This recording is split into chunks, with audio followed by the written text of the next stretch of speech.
True. This is an excellent story about intention. But along with this, don't we need to have the ability to shoulder the responsibilities? True. You see, along with commitment comes responsibility. You see, you take the big corporate companies, even they have come out with social responsibility issues. Corporate social responsibility, where you take Coca-Cola and Pepsi. They have committed to resupply the earth with good water. And they collect rainwater, harvest rainwater and change them into good water, drinkable water, and they supply to cities and towns. So corporate responsibility is one area. Another is the individual's responsibility. See, once you take on your duties and responsibilities committed, that is where your 100% commitment comes, without which you cannot achieve things. So naturally, you should be a responsible person in every possible way. First thing, you should be responsible to yourself, because you are working for your goals. Yes.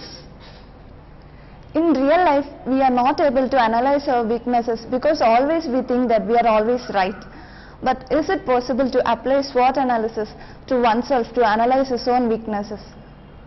SWOT analysis. SWOT stands for strength, weakness, opportunity and threat.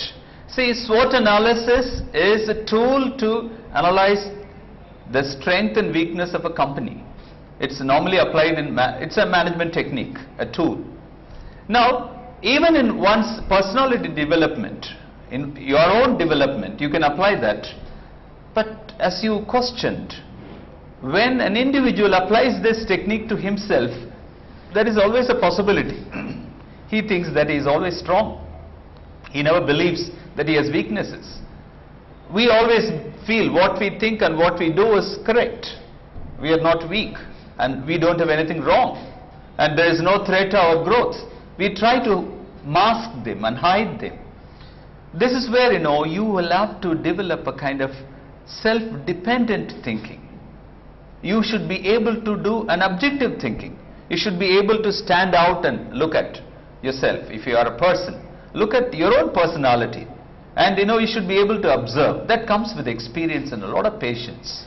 You should have plenty of patience to do that. People with hurrying thoughts, who are hasty into doing things, they cannot really do this SWOT analysis on themselves. And instead of that, in such people can ask one of their friends to do that.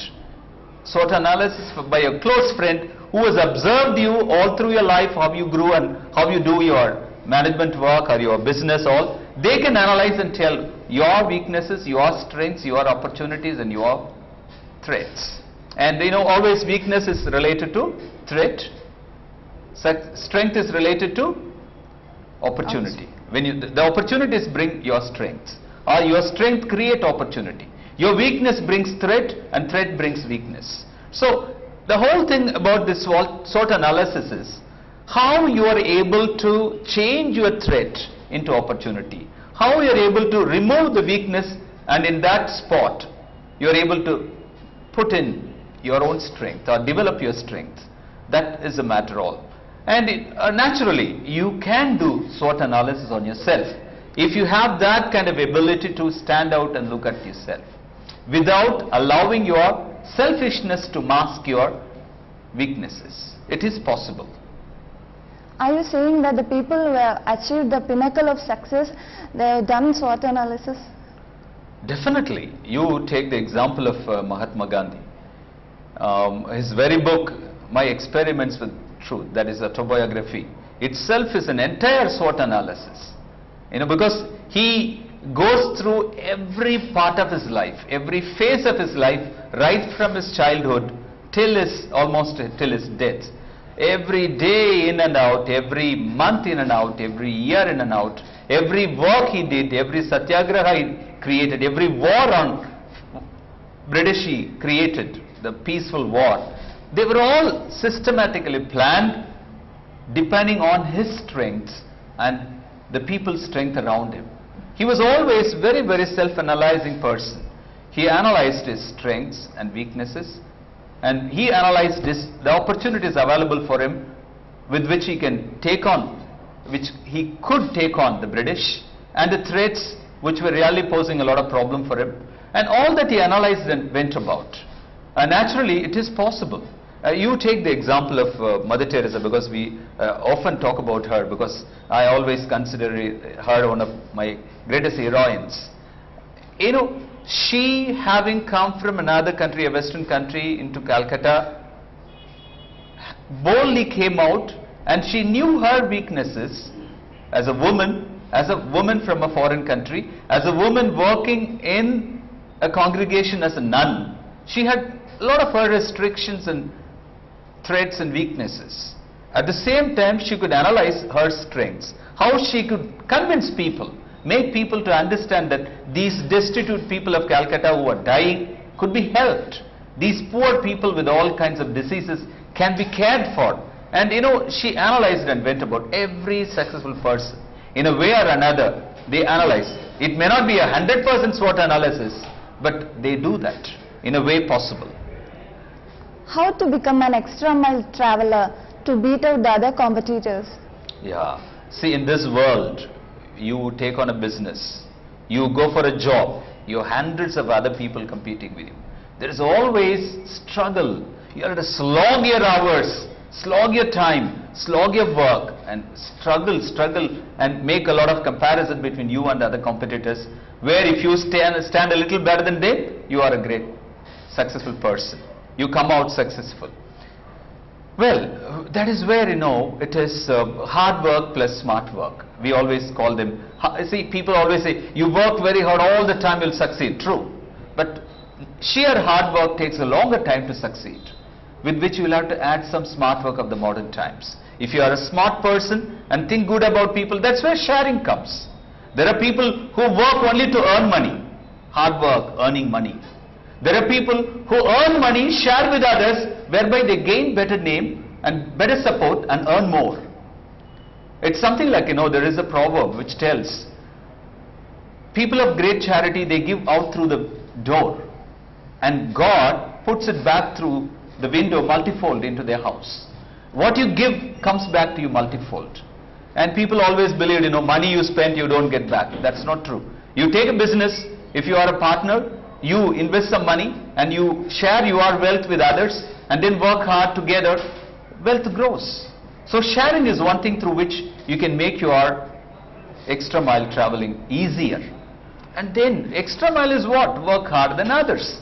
Work smarter than others. Be with people smarter than others. If you are in business, you should be the best in the minds of the customers. Your consumers and customers, whatever you call us, even clients, they should all understand that this is the person who cares for me.